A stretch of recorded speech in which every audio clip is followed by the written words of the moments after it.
여러분 정말 믿기 힘든 소식이 전해졌는데요. 수년간 이어져 온 리플과 미국 증권거래위원회 간의 법정 공방, 이제 그 종착역이 다가오나 싶었습니다. 하지만 미국 법원이 리플과 SEC가 함께 제시한 벌금 감면 및 소송 종료 합의안을 정역 기각했다고 합니다.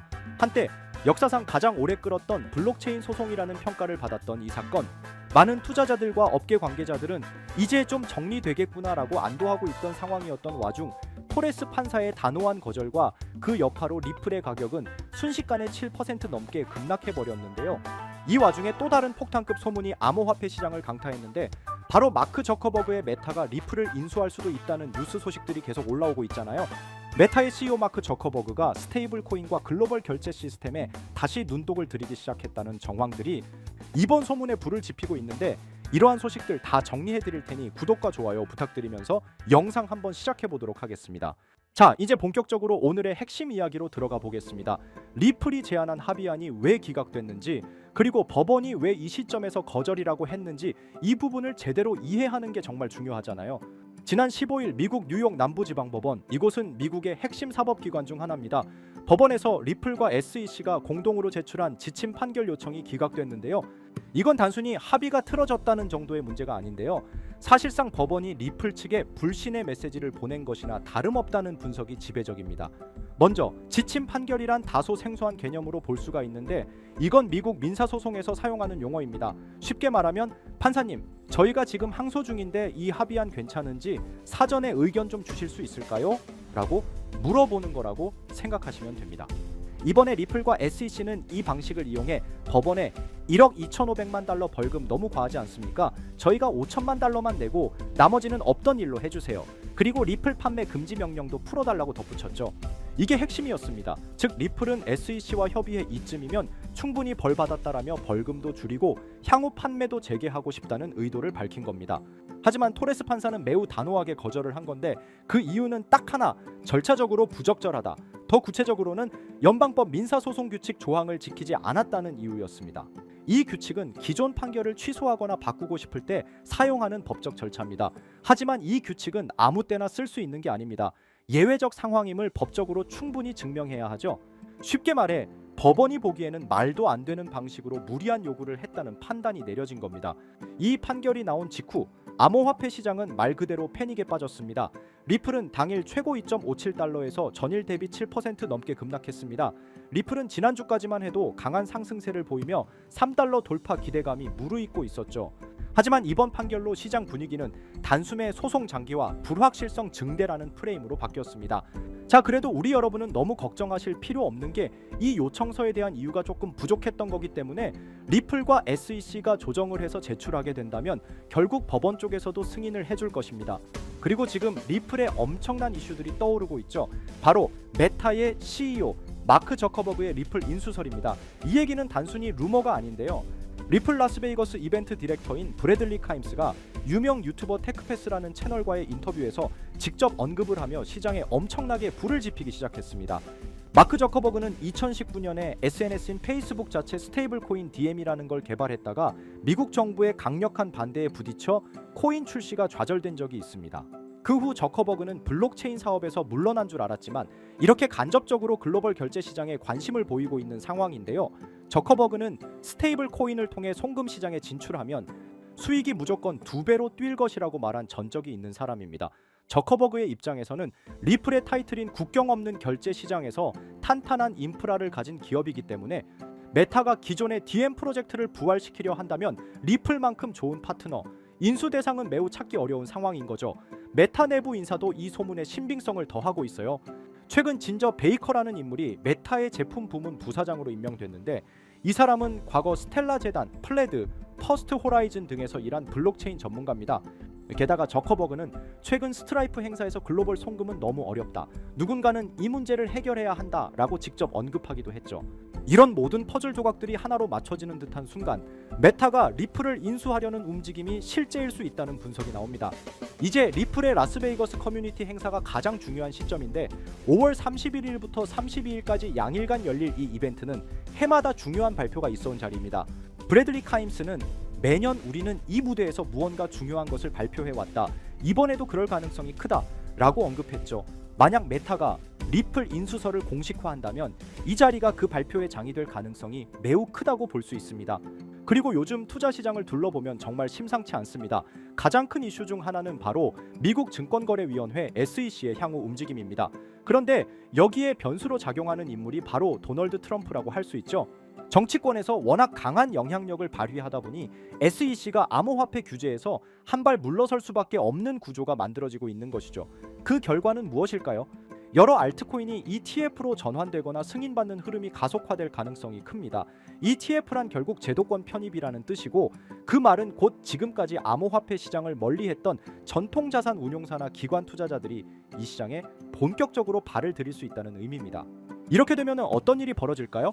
기존에는 부동산이나 주식에만 자금을 집중하던 대형 자본들이 코인 시장으로 이동하면서 한 번도 경험하지 못한 수준의 상승장이 찾아올 수도 있습니다. 실제로 과거에도 비슷한 흐름은 있었습니다만 지금처럼 정치와 제도권이 동시에 움직이는 시점은 매우 드뭅니다. 그래서 말씀드립니다. 지금이야말로 코인을 통해 자산을 키울 수 있는 결정적인 순간이라는 것. 이건 단순히 기대감이 아니라 흐름을 읽어본 결과입니다. 자, 그럼 어떤 코인을 사야 진짜 자산을 만들 수 있을까요? 우선 비트코인을 이야기하지 않을 수 없습니다. 시장에서 가장 높은 신뢰도와 1위 시가총액을 자랑하는 암호화폐이죠. 지금 기준으로만 봐도 국내 대기업 몇 곳보다 더 큰 규모의 시장 가치를 가지고 있습니다. 그런데 비트코인은 이미 자리를 잡은 종목이다 보니 초기에 진입하지 않은 분들에게는 큰 수익을 기대하기 어려운 구조입니다. 물론 장기적으로 보면 여전히 안정적인 자산이지만 지금 1,000만 원을 넣는다고 갑자기 억대 자산가가 되는 건 쉽지 않겠죠. 그렇기 때문에 초기 자본이 많지 않은 분들은 메이저 코인을 장기 보유하기 위한 시드머니를 만들어야 합니다. 그리고 그 시드를 만들 수 있는 당위 급등 가능성이 있는 알트코인을 찾아야 한다는 겁니다. 이제 그런 알트코인을 소개하기 전에 잠시 말씀드리기 전에 영상이 도움이 되셨다면 좋아요와 구독 한 번씩 부탁드립니다. 댓글도 간단하게 남겨주시면 큰 힘이 될 것 같습니다. 우리가 투자를 하는 이유는 너무나 명확합니다. 돈을 벌기 위해서죠. 취미 삼아 투자한다고 해도 결국 이익이 나야 재미가 따릅니다. 그럼 우리는 왜 돈을 벌어야 할까요? 가장 현실적인 이유는 바로 졸업입니다. 더 이상 생계를 걱정하지 않아도 되는 경제적 자립 상태, 바로 그걸 목표로 하시는 분들이 많을 겁니다. 하지만 문제는 현실입니다. 기대 수명은 100세 시대인데 직장인들의 평균 퇴직 연령은 50대 초반입니다. 게다가 AI와 자동화 기술의 발전으로 고용 시장은 점점 더 좁아지고 있습니다. 노후를 살아가려면 매달 200만 원 이상의 생활비가 필요하다고 합니다. 단순 계산으로 30년 노후를 살기 위해서는 최소 7억 원 이상이 필요하다는 이야기입니다. 물론 그 사이 의료비나 기타 예상치 못한 비용은 제외한 수치죠. 여기에 인플레이션까지 더해진다면 어떨까요? 현재 자산을 아무리 모아도 그 가치가 시간이 지날수록 줄어들 수밖에 없습니다. 실제로 지금의 돈 1억 원이 20년, 30년 뒤에도 동일한 구매력을 유지하리라 기대하는 건 환상일 수 있습니다. 그러면 어떤 방법이 있을까요? 단순히 모으는 걸 넘어서 증식이 필요합니다. 그래서 많은 분들이 주식시장에 눈을 돌리시는데 현실적으로는 이미 외국인과 기관이 장악한 시장에서 개인이 수익을 내는 건 어렵습니다. 그럼 대안은 무엇일까요? 저는 단언컨대 코인 시장이라고 말씀드릴 수 있습니다. 특히 지금의 암호화폐 시장은 비트코인과 이더리움을 제외한 수많은 알트코인이 아직 기관의 손이 닿지 않은 상태입니다. 즉, 개인 투자자가 선점할 수 있는 드문 시장이라는 거죠. 누구보다 빠르게 진입하면 수익을 낼 수 있는 유일한 투자처가 바로 여기입니다. 그리고 이 시점에 특히 주목할 만한 테마가 있습니다. 바로 중국 코인입니다. 중국이 암호화폐를 금지했는데 무슨 중국 코인이냐 의문을 가지실 수 있죠. 하지만 그게 바로 핵심입니다. 중국은 공산당 체제이고 고액 자산가들은 위기감 속에서 자산을 안전하게 분산할 필요성을 느낍니다. 그래서 몰래 암호화폐로 자금을 이동시키는 경우가 늘고 있는 겁니다. 실제로 알리바바 마윈처럼 중국 정부와 갈등을 겪은 뒤 모든 것을 잃을 뻔한 인물의 사례를 보면 자산가들이 왜 코인에 의존하는지 알 수 있습니다. 심지어 미국의 트럼프 가문조차 정치적 탄압으로 인해 은행 계좌가 막히자 비트코인으로 자산을 옮겼습니다. 이제 눈치채셨을 겁니다. 전 세계 부자들이 공통적으로 움직이고 있는 시장, 그것이 바로 중국 암호화폐 시장입니다. 코인으로 부자가 되기 위해선 특정 유명인들을 지켜볼 필요가 있는데 시기적으로 코인 시장에서 돈을 벌게 해주는 인물들이 있잖아요. 밈코인의 아버지 일론 머스크가 가장 대표적이죠. 도지, 시바이누 등 여러 밈코인들을 단지 언급만으로 수백 수천 배의 상승을 시켰고, 그 다음으로 트럼프가 있죠. 자체 밈코인도 만들어 폭등시키고 50만 배가 상승한 마가코인 또한 그 사례 중 하나입니다. 그럼 중국에는 이런 유명인이 없을까 하실 텐데 미국에 일론 머스크가 있다면 중국에는 저스틴 선이 있습니다. 그는 트론의 창립자로 아시아 전역에서 막대한 영향력을 가지고 있으며 트럼프와도 깊은 관계를 맺고 있는 인물입니다. 실제로 트럼프가 만든 암호화폐 프로젝트의 초기 자금을 지원한 것도 저스틴 선이었고 그 결과 트럼프 일가는 상당한 수익을 냈습니다. 저스틴 선은 퍼포먼스도 화려합니다. 예술작품 전시된 바나나 한 조각에 수십억을 지불하고 먹었고 포브스 표지까지 장식하며 세계적으로 존재감을 드러내고 있죠. 그리고 최근 그는 다시 한번 주목할 만한 움직임을 보이고 있습니다. 지난달 그는 10억 달러 상당의 테더를 대형 아시아 거래소 후오비로 이동시켰고 소셜미디어에 암호화된 메시지를 남기며 신규 프로젝트 출시를 예고했습니다. 게다가 이 프로젝트 관련 토큰이 저스틴 선뿐 아니라 트럼프의 지갑에서도 발견되고 있습니다. 지금 이 코인은 공식적으로는 잘 알려지지 않았지만 중국 고래들로 보이는 지갑에서 대량 매수 중이라는 점에서 이미 시장 안에서는 상당한 신호가 감지되고 있습니다. 자, 이런 흐름이라면 여러분도 이제 선택의 갈림길에 서 계신 겁니다. 큰돈 필요 없습니다. 10만 원, 20만 원 외식 한번 덜 하시고 소액으로 진입해 보세요. 언젠가 뉴스에서 이 코인의 이름이 나올 때 나 저거 샀는데 하고 계좌를 열어보시면 상상도 못한 숫자를 마주하실 수도 있습니다. 바로 이 코인인데 지금 당장 모자이크를 없애고 여러분들에게 알려드리고 싶지만 이 코인 자체가 아직 잘 알려지지도 않았고 유튜브 정책상 이 코인에 모자이크를 안 하고 올리게 되면 영상이 자꾸 삭제가 되더라고요.